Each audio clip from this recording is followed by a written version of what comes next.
Yo, what's up, people? All right, for my birthday, I went to go see Godzilla versus Kong New Empire. Uh, I was expecting a popcorn movie. That's what I got. Very colorful monsters fighting each other. I actually enjoyed it. I didn't get a chance to check out Godzilla Minus One. Heard that was pretty good. So that's kind of my opinion on the movie was. I just saw that the critical drinker decided to drop what his opinion of the video was. So, I mean, of the movie was. So I thought I'd check it out. All right.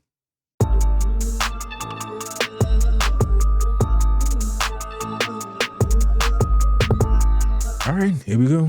Wow, talk about whiplash. It's pretty rare to see two such radically different takes on the same franchise, but just a couple of months after the release of Godzilla Minus One, we've been treated to the cinematic experience that is Godzilla x Kong, the New Empire. Yeah, it was an experience. I gotta give you that. What's this weird obsession with empires these days? Whatever. The point here is that the tonal shift between these two movies is roughly comparable to taking a speedboat up to 60 miles an hour and then dropping the anchor over the side. And believe me, I could tell you a few stories about that. Whereas Minus One was a compelling post-war human-centered drama with a lot of interesting things to say about duty, honor, sacrifice and redemption that just so happened to have a giant fire-breathing lizard in it, New Empire is a movie about... All right. That's what I heard about Minus One. That it was it focused a lot on the characters as opposed to the giant monster. That reminds me of the other Godzilla movies that came out, like Shin Godzilla, where it was really about how the government of Japan handled having this giant monster run through. So it was interesting in its own way. And like Godzilla versus Kong was just a popcorn flick. It is the same general idea about what the movie's about, but not really. Giant CGI monsters punching each other and blowing things up for 115 minutes that Which I just so love. happens to have some cardboard cutout humans in it. And whether or not you enjoy this film, it really comes down to what you expect to get out of a Godzilla movie and how large a chunk of your brain you're able to shut down before the film starts. But Pretty much all of it. That's why I liked it. hey, let's begin with a plot summary to give you an idea of what the narrative structure of this film's all about. Which, to be honest, is a bit like a Michelin food critic describing a cheese sandwich, but whatever.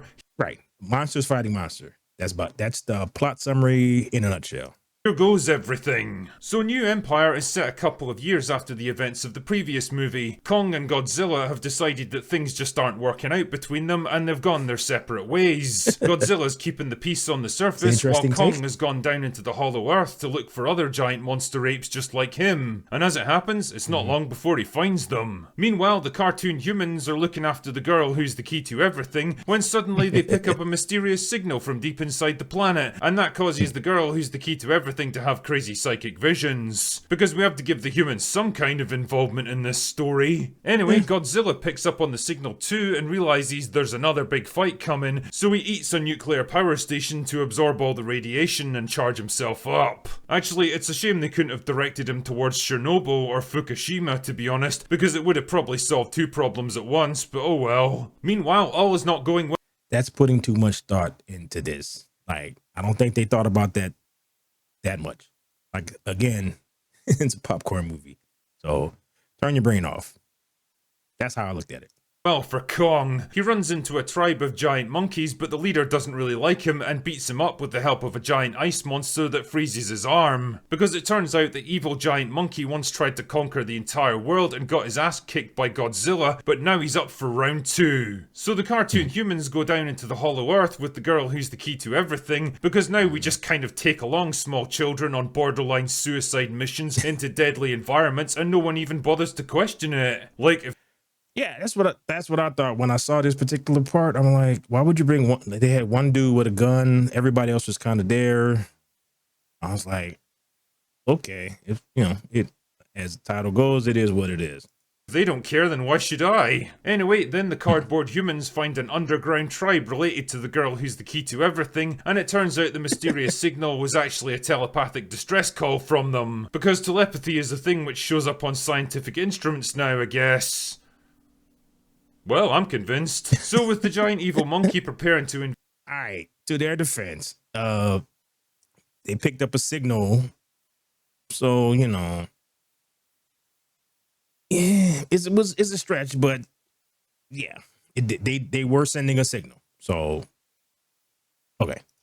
The surface, Kong goes on up ahead of him to ask Godzilla for help, and they have another big fight until the girl who's the key to everything convinces them to work together instead.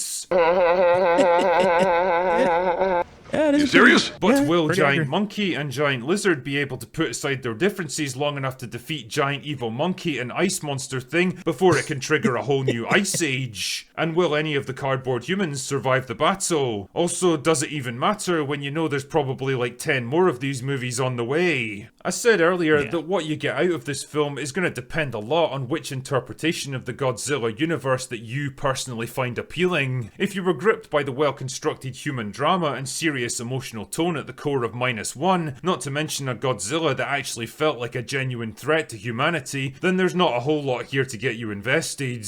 On the other hand, if you're willing to just turn your brain off and watch giant monsters destroying half the planet for a couple of hours, then there's plenty of simplistic fun to be had with all the bright colours and big explosions and campy fun. And I guess that's the real appeal of movies like this, watching different monsters with different abilities go up against each other without annoying little distractions like plot and character and storylines to get in the way. And to be fair, it's not like I'm against that approach to popcorn movies. There's a lot to be said for big, dumb, escapist entertainment. Shit man, I had a total blast with Pacific Rim, which was practically the same formula, only with giant robots ported into the equation. The difference...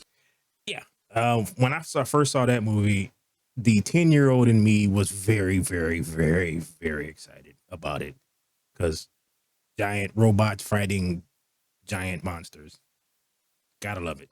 though, is that the human characters and their struggles were still very much at the core of the narrative, despite all the crazy shit going on around them, whereas they're treated more like a vague afterthought in New Empire. I didn't care one bit about any of the humans, because I got the distinct impression that the writers didn't either. None of them have got any real personality or character arcs. You could basically write each of their traits on the back of a soiled napkin, and it would tell the audience just as much about them as the script itself does. It's not like this movie is a showcase for quality acting either. Rebecca Hall's probably the biggest name in the cast, joining the hallowed ranks of actors that are way too good for the role they're in, like Charles Dance and Millie Bobby Brown. Actually, Brown is notably absent this time around, probably because she was busy girl bossing it up in Damsel. How did that work out for you, Millie?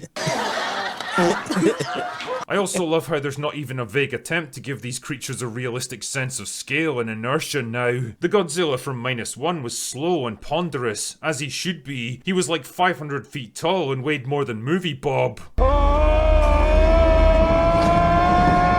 You got a real sense of how destructive he could be simply by walking around. Here though, monsters that probably weigh tens of thousands of tons are able to run and jump and turn just as easily as a human, and I don't know man, it kinda robs the movie of the epic scale and spectacle that's supposed to be its main selling point. I'm saying all of this, but...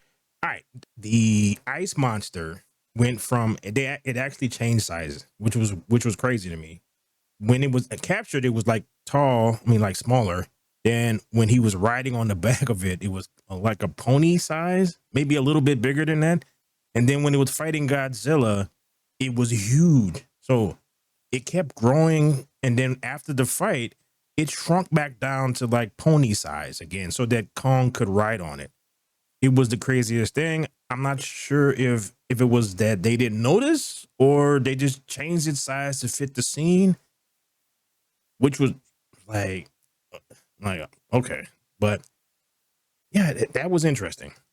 I'm also aware that critiquing a film like this is an exercise in futility because it achieves that rare state of self-aware nonsense that makes it practically bulletproof. Everyone who enjoys this kind of campy, ridiculous approach to Godzilla is going to go see it, and those who want a more serious and thoughtful angle are probably going to avoid it, and never the twain shall meet. Honestly, I feel like I could pretty much copy and paste my review of Godzilla vs. Kong in here and it would still be like 95% accurate. Everything that was good and bad about that movie is replicated and enhanced here, and the people that liked the previous film are almost certainly going to enjoy New Empire too. And well, Why shouldn't they? It's a movie that does pretty much what it sets out to do, provide a simple, disposable, unpretentious monster flick that'll hold people's interest until about 30 seconds after they leave the theatre and then dutifully be forgotten. It might not be the most high-minded of goals, but it achieves it all the same, and it doesn't really care if you think it's dumb as fuck because it was never interested in being smart. Truly, it seems like the only winning move is not to play, and since New Empire has no aspiration to be anything more than it is, and its fans don't seem to expect anything more from it either, there's a weird sense of contentment and harmony to be found in that level of retarded genius. So you know what? Carry on, New Empire. You might not be the film that I was looking for, but you're the film that we got. And just this once, that's okay. Anyway, that's all I've got for today. Go away now. I will tell you pretty much what I thought when I was sitting in there. I grew up monster theater. You had Godzilla. Those were basically the same. There was no plot. Godzilla stomps through an environment. The humans really didn't matter. So who cares about their story? We had the monster of the week. He fought various monsters. That's what this reminded me of. That's why I enjoyed it. It reminded me of the movies that I saw when I was a kid, and I kind of miss that kind of stuff because they used to have serious. So I actually will probably enjoy -1 as well for different reasons. So, so both of these can exist. Like you said, both of these can exist at the same time and do well. So, but that's my opinion. So please like, share, subscribe, and all that fun stuff. And that was funny. So Drinker made another interesting video. Peace.